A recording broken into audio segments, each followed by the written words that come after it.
Pandemic Bill 2020 now being developed.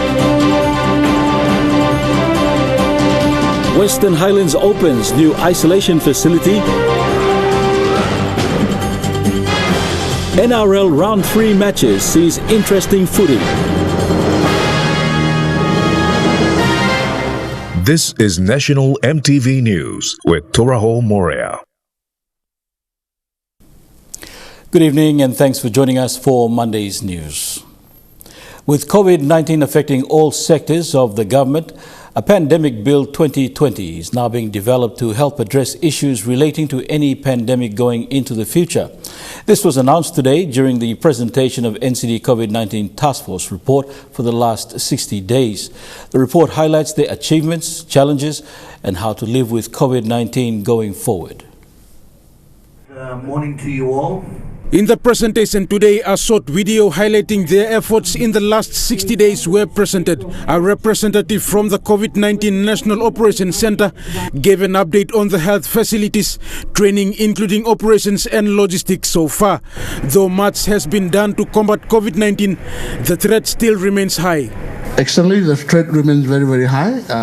In fact, as of this morning, the WHO reports that our nearest neighbor Indonesia, Philippines, and especially Singapore have been reporting very, very, very high cases. Since the establishment of the state of emergency, the task force team, with support from various stakeholders, have been enforcing SOE orders on city residents. Some of their activities include the establishment of the testing and isolation centers, including checks at all entry points. And with state of emergency affecting lives of people, a food bank donation was set up to assist people in need of food. NCD Deputy Governor Dari Toka Jr. said these preventive measures must continue. Let's continue this prevention exercise. We're on the front foot. It's not over yet, and I think with this exercise that we're pushing, it's affecting other health issues that we have that are ongoing, like TB, if I can just name one. So in the long run, I think this is fantastic, and I look forward to more discussions. On the policing front, Metropolitan Superintendent Pero Drono says the police were faced with the challenge of carrying out normal policing duties whilst ensuring SOE orders are followed. He challenged all stakeholders to work together with police under this new normal. We need support. If we can maintain the status quo with the COVID-19 as it is now, we can do the same in law and order in the city. Why don't we contribute together as well, like this forum, to address law and order? Whilst a lot has been done to combat COVID-19, they are also faced with many challenges. These challenges have helped to pave a way forward for the country. NOC 19 Representative Dr. Kendinos says a Pandemic Bill 2020 is now being developed on how to live with COVID-19 going forward. Consultations are ongoing to finalize this document so we can have to continue to ensure our health systems can continue our response and is ready to take on any potential outbreaks. Acting City Manager Frank Ravu, in thanking all stakeholders for their efforts, says this partnership must continue to ensure the city is safe. Rayon Lakingu, National EMTV News. The country is set to receive more than 2 million kina worth of additional personal protective equipment this month for frontline health workers across the country as part of ongoing support for the COVID-19 response. More than 670,000 PPEs, including examination gloves, N95 masks, surgical face masks, protective goggles, face shields, long-sleeve gowns and coveralls arriving on this shipment will be available for distribution to health facilities in the country. The total PPE that UNICEF has procured for the country, including the tranches of supplies that arrived in March and May, and this final shipment is valued at over 3 million kina. 13 shops in Leh were fined over 200,000 kina by the Independent Consumer and Competition Commission today for increasing prices during the SOE period. The price increase was in breach of the National Emergency Order number 19 not to increase prices of goods above the 5% mark. Some shops were issued over 5 notices, totaling to over 48 infringement notices for Leh alone. Owners of the 13 retail shops were brought into the police station this morning by the ICCC team. They were issued with infringement notices, each carrying a spot fine of 5,000 kina. Each shop owner was issued with a notice according to the number of items which had an increase in price. Some shops received more than 5 infringement notices. ICCC Commissioner Police Ain said the exercise by the ICCC team was consistent with the National Emergency Order number 19 to control prices of goods during the SOE period. This order has been very specific throughout Papua New Guinea and the business community. It is very disappointing, not only in Leh but throughout Papua New Guinea, 1 or 2 operators not complying with these orders.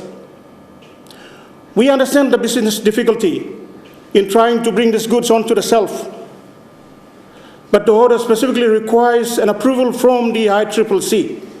ICCC's price monitoring exercise is ongoing nationwide with over 70 infringement notices issued so far. The spot fine of 5,000 kina is for an initial offence and 10,000 kina for a repeat offence. Mr. Ain said increasing prices during the SOE period was understandable. However, shop owners failed in getting the approval from the ICCC to go ahead with the increase. We are not stopping any increase because, for example, places like Vietnam, Thailand, where rice is coming from, everybody in a lockdown like this. So supply is very low, cost is increasing to bring this item into this country. So what we want is, you give us this evidence of the cost increase to us. And if it is increasing, we allow you to recover this cost, and it will be an increase. But eventually, when you want to get onto the shelf, example, profit margin, profit, that is where we want not to be increased more than 5%. The shop owners in Leh have been given 7 days to respond to the notice before further action is taken. Charlene Airy, National EMTV News, Leh. Bell ECPNG has donated essential equipment to the police department to assist its COVID-19 response. Personal protective equipment and hand sanitizers were given to the department's family and sexual violence units in Port Moresby. This donation was made possible through funds raised by 4 local development workers who took part in a marathon in Dublin last year, raising 250,000 kina.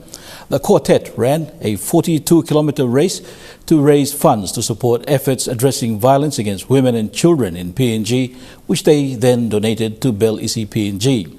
Our PNGC's National FSVU Coordinator, Chief Inspector Delilah Sandeka, says the equipment will be distributed to all FSVUs in NCD, RPNGC Sexual Offences Squad and police stations in Central Province. The Western Highlands Provincial Health Authority opened its new COVID-19 Isolation Centre and Ward facility last Friday in Mount Hagen. The isolation ward was funded by the International Committee of Red Cross and Teninga Group of Companies. They are working closely with Western Highlands Provincial Health Authority to prepare for COVID-19 cases and also enhance the capacity of Mount Hagen Hospital.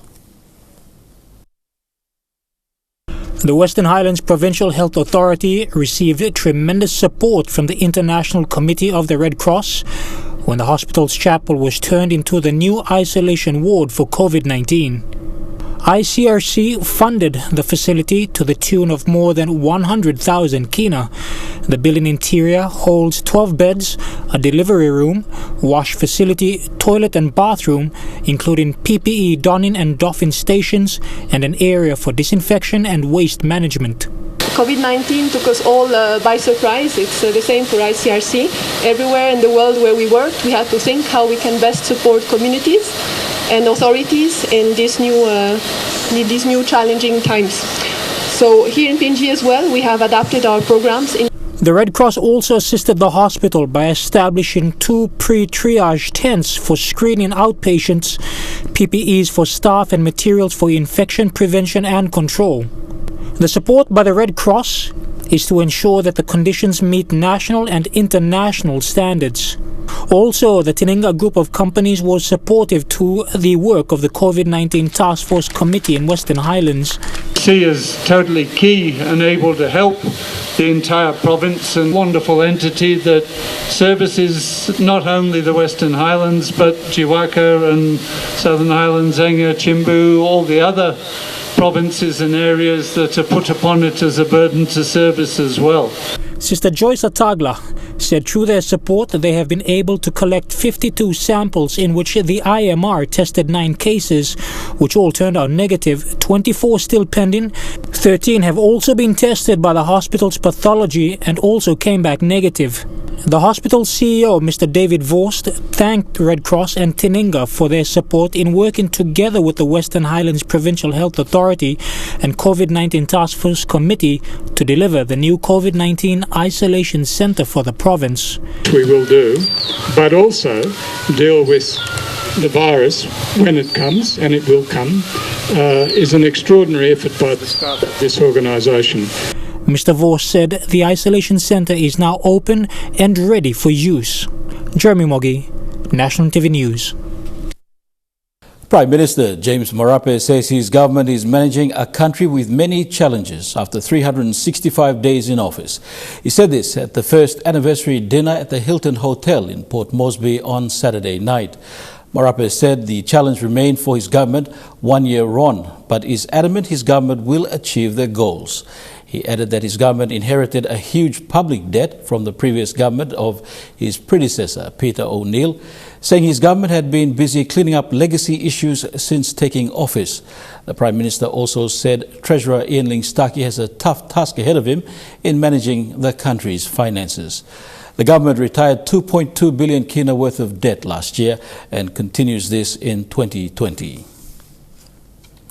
You're watching National MTV News. Among stories after the break, Madang Town Clinic closes and the official opening of the Morobe Tourism Bureau. Details after the break. Stay with us.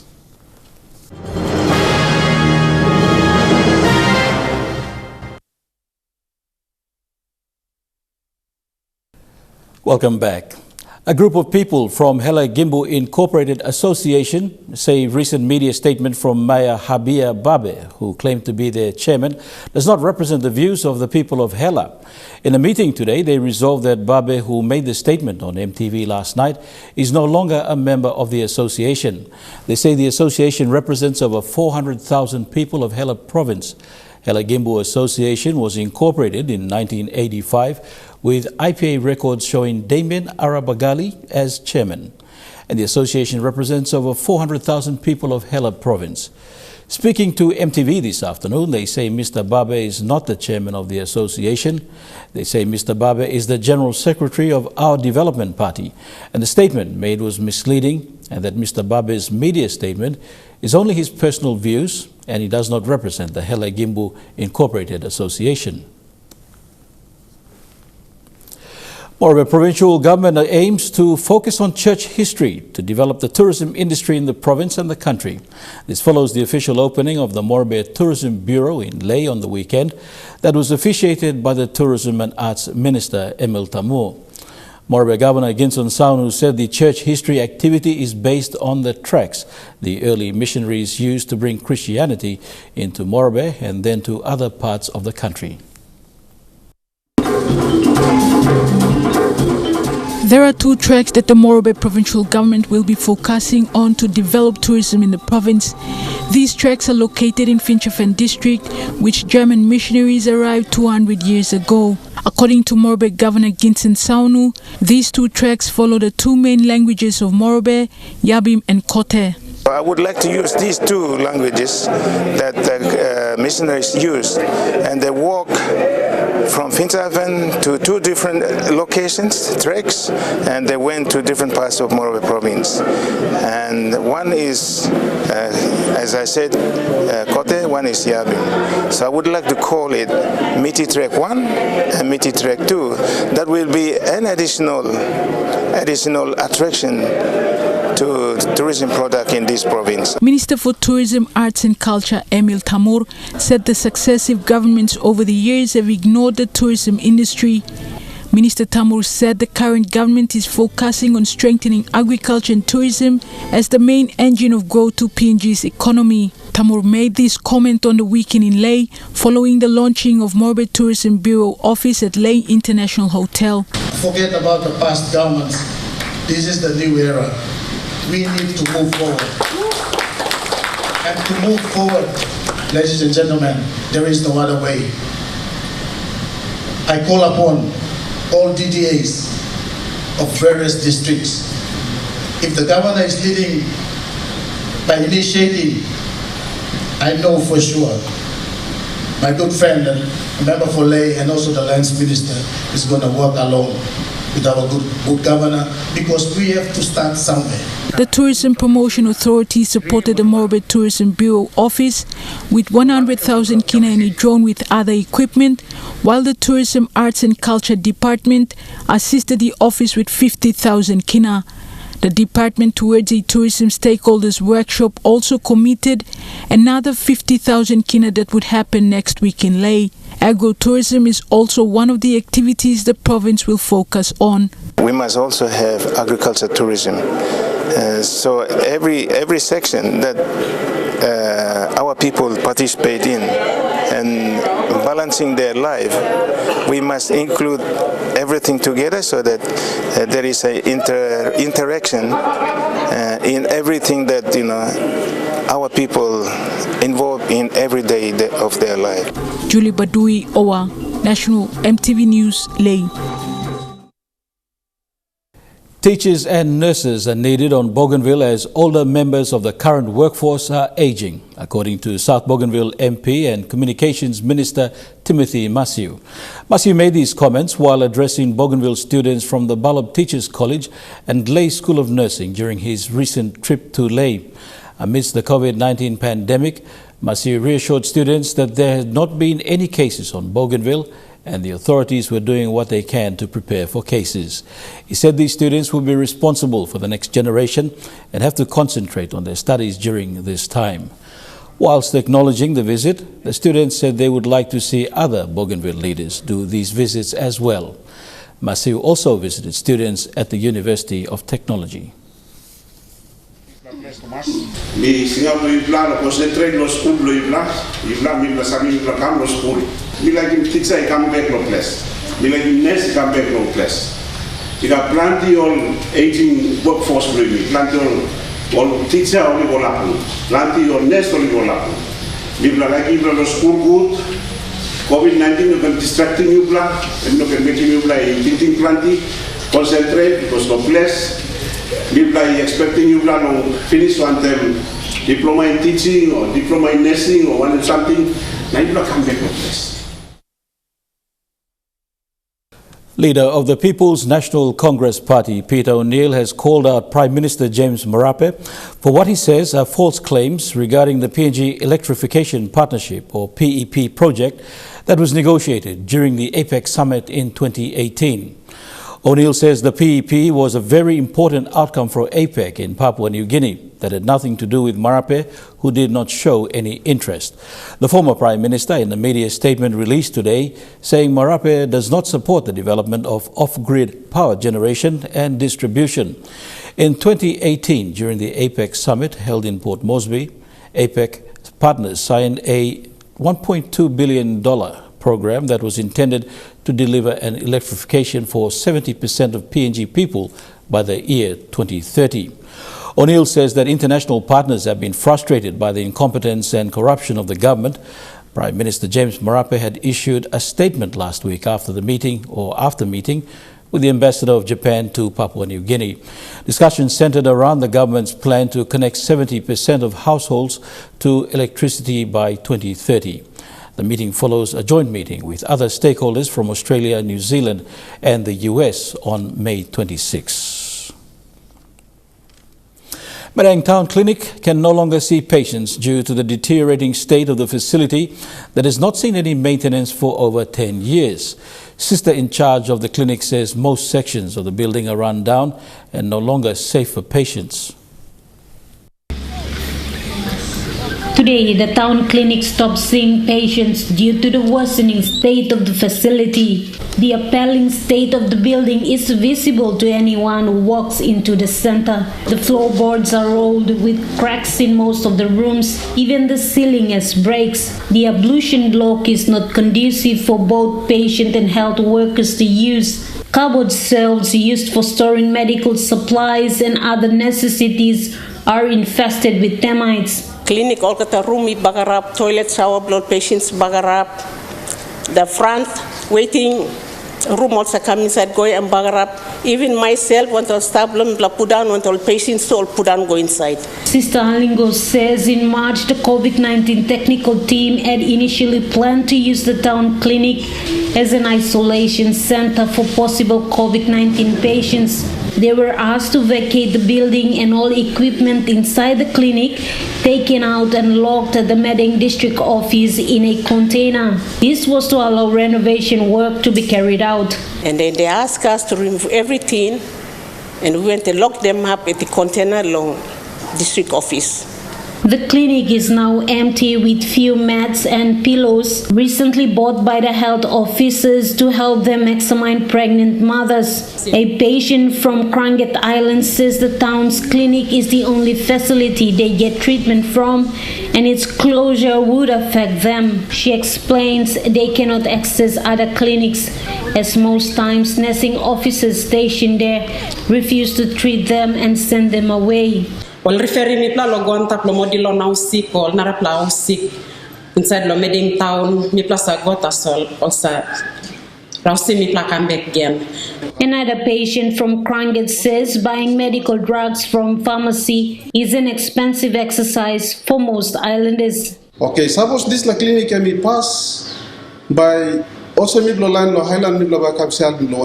The Madang Town Clinic serves about 19,000 people in its catchment area, but it also gets patients from other areas. The facility currently has 4 nursing officers and 9 community health workers. It is important that this very vital facility remains open for the people to access. The sister in charge is appealing to the other health centers to see patients and not turn them away. Recently, the Provincial Health Authority allocated 1 million kina from its 4 million kina 2019 rollover funds to district health facilities. The Madang Town Clinic sister in charge is appealing for maintenance work to be done using that money. Martha Lewis, National EMTV News, Madang. And now looking at the NASFAN market report, the kina closed unchanged at $0.29 in the interbank market. At Bank South Pacific, the kina was buying $0.2825 $0.4208 Australian dollars, 0.2464 euro and 29.8 Japanese yen. Looking at commodity prices at New York close, gold is trading higher, coffee closed lower, cocoa and copra closed higher, palm oil closed lower, crude oil is trading lower and copper closed higher. And on the stock market, the Dow Jones closed at 17.53 points lower. The ASX 200 is trading at 63.51 points higher, and the All Ordinaries is trading at 66.2 points higher. We'll go for a short break, but when we return, we bring you stories making headlines overseas. Don't go away.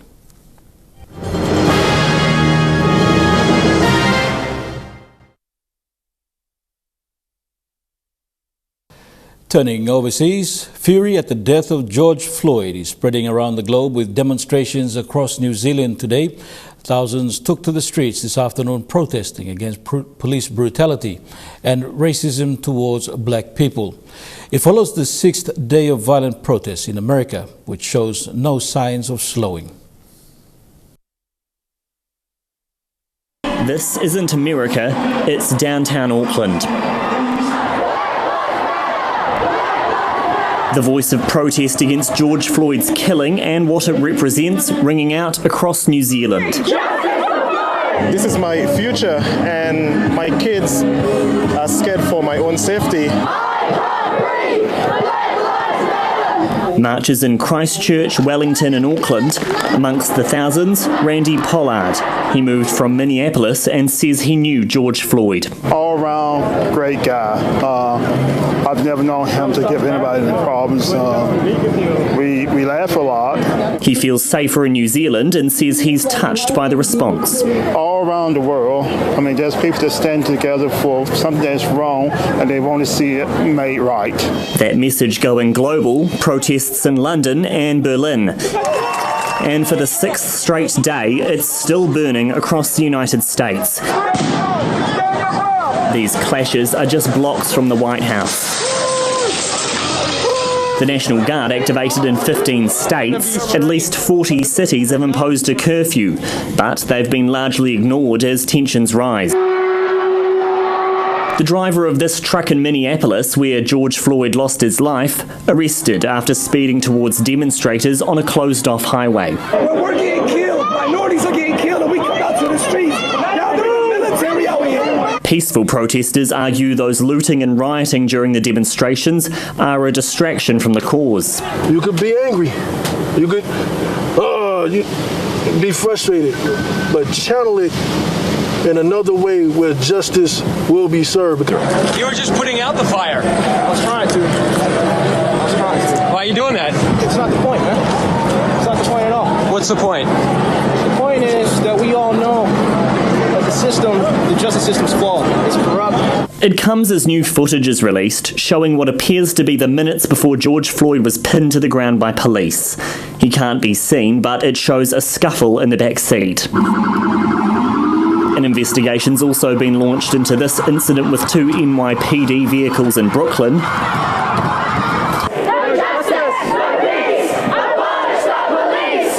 The anger showing no signs of ending. Coast to coast, standing shoulder to shoulder and going head to head with law enforcement, all with one universal demand. The fight against what is growing out of the Floyd murder is racial injustice. Say his name! Say his name!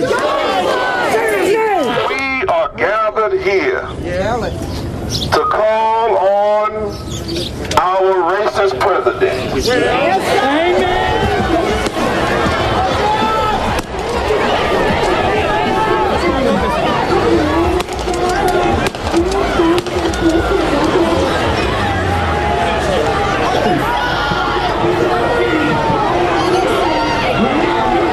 It is our duty to fight for our freedom. It is our duty to win. It is our duty to win.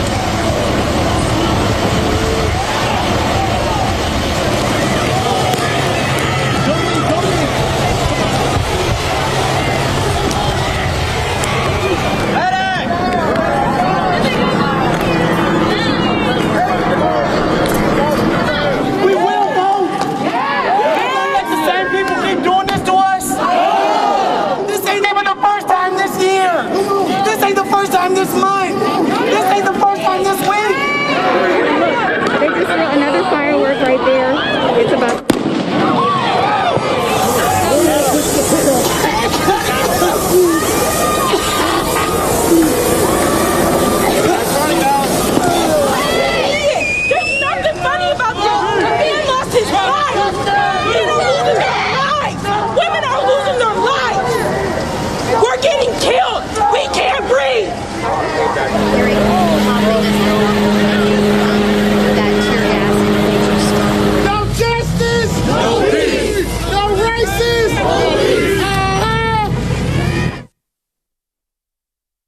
Brazilians are taking to the streets to protest the lack of government action against COVID-19. 1,000 people have died there in the last 24 hours to a virus their president insisted was just a little flu.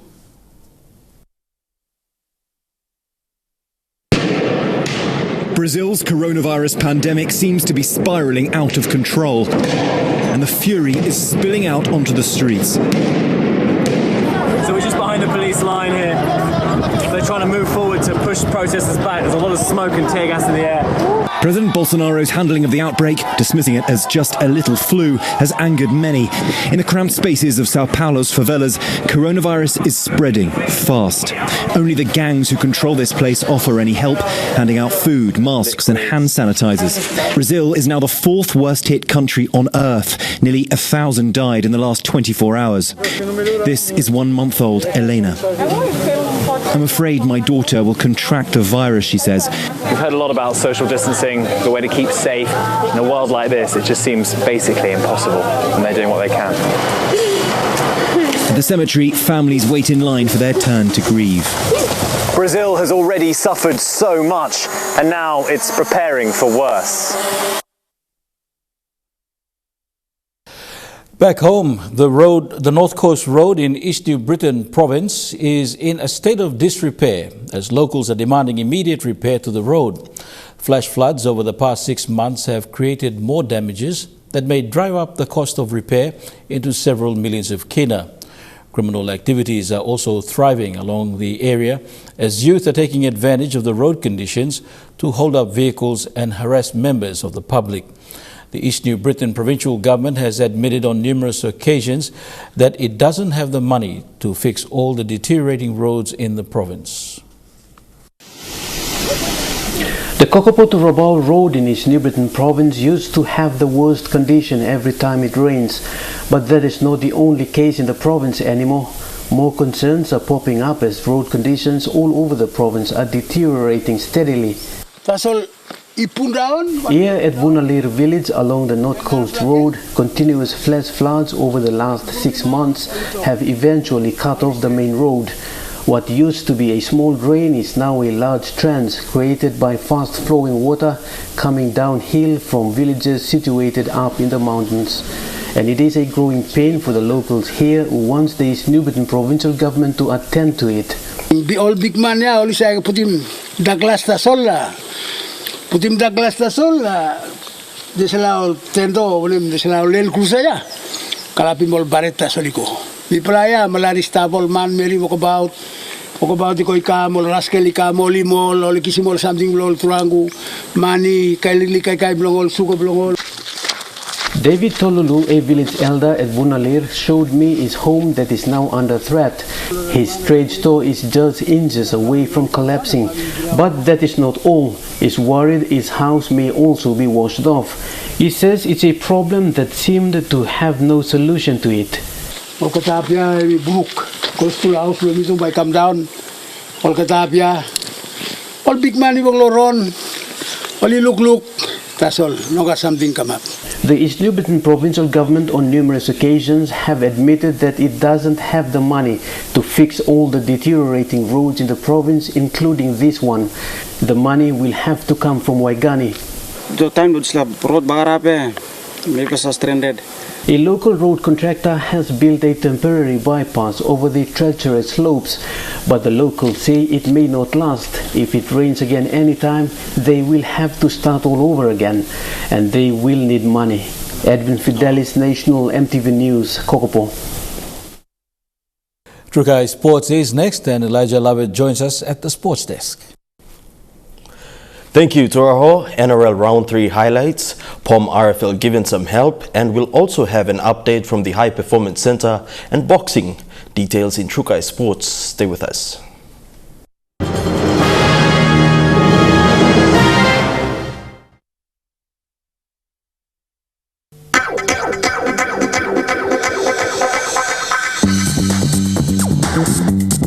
Trukai Sports.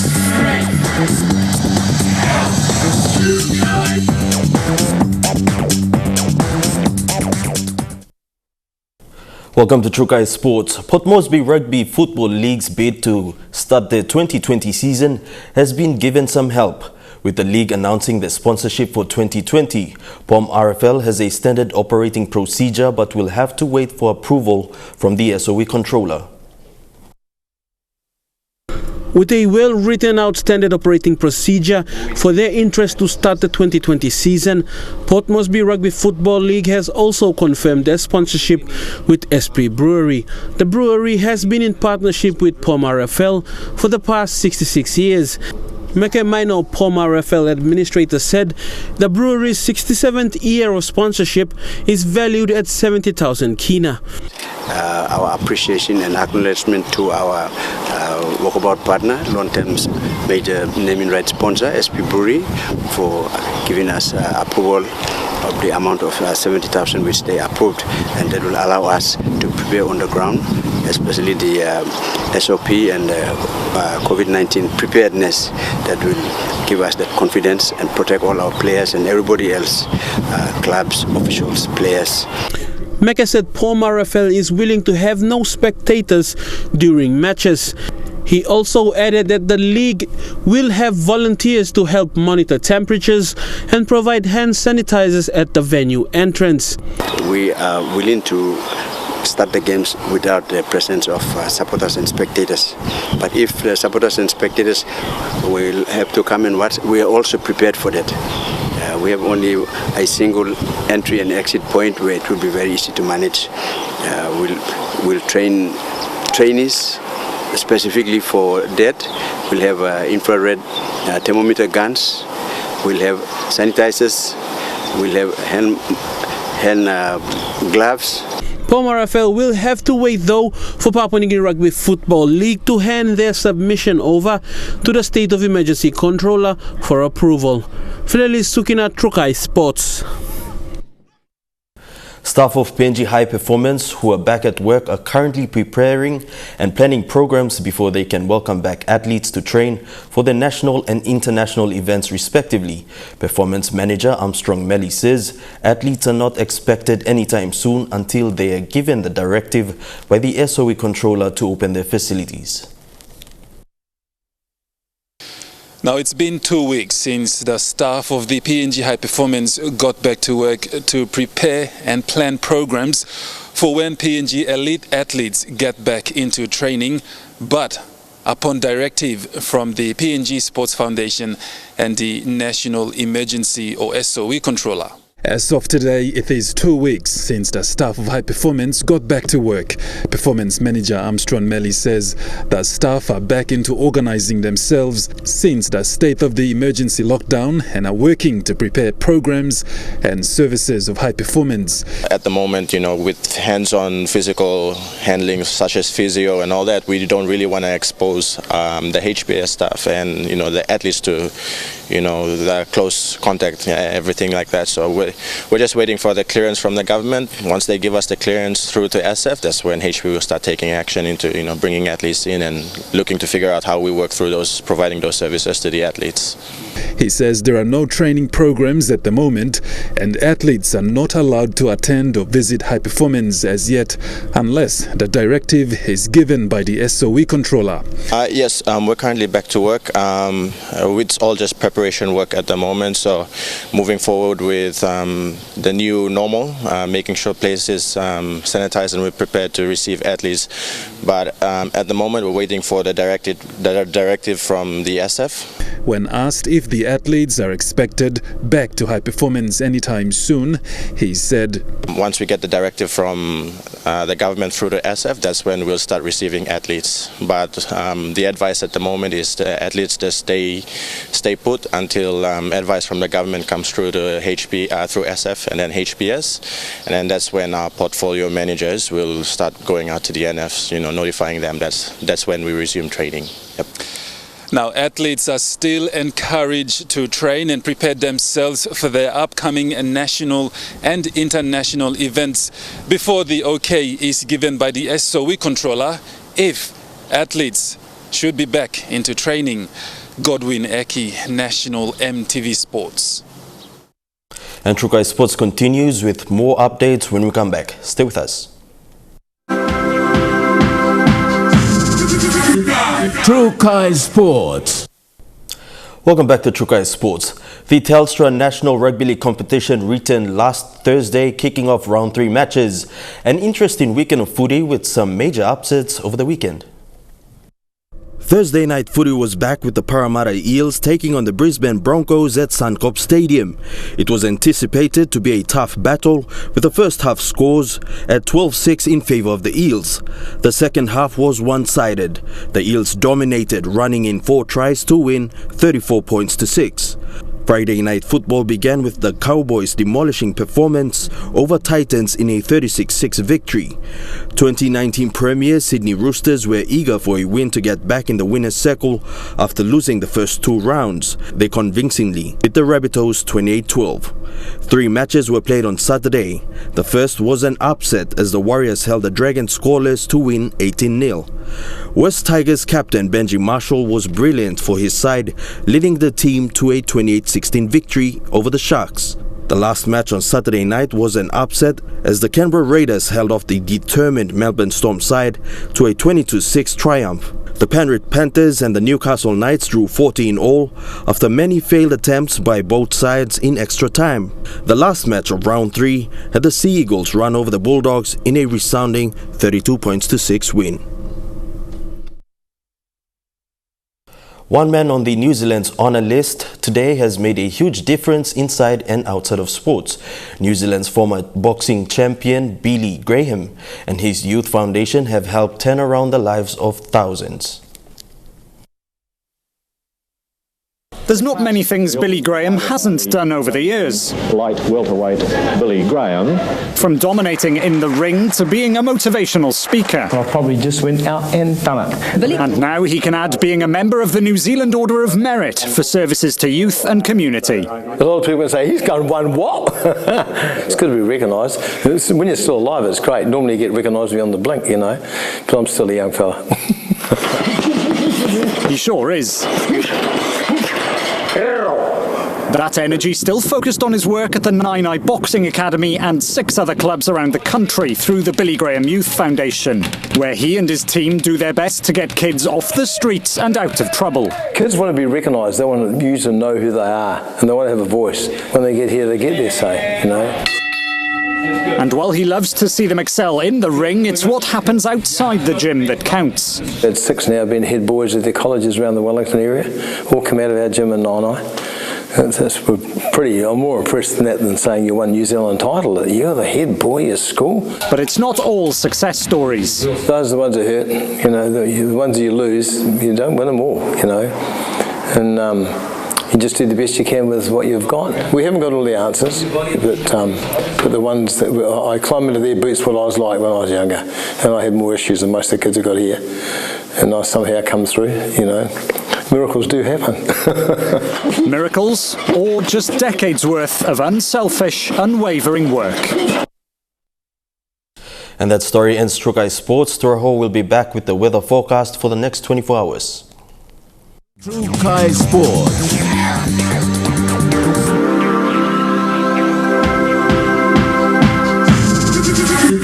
True Kai Sports.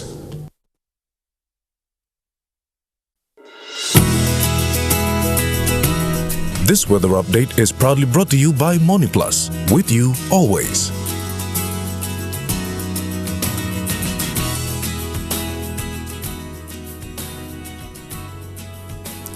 Weather forecast for the afternoon and tonight. Southern region, Port Moresby, fine partly cloudy with a shower or 2. Pomondetta, a few showers, then cloudy. Over to Mamase, Ley, a few showers, then cloudy. And cloudy with a few showers in Vanimo. To the New Guinea Islands, Lorengau and Kavieng mostly fine.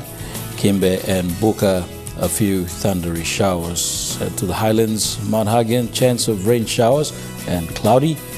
Mendi and Wabeg, partly cloudy with thundery rain showers.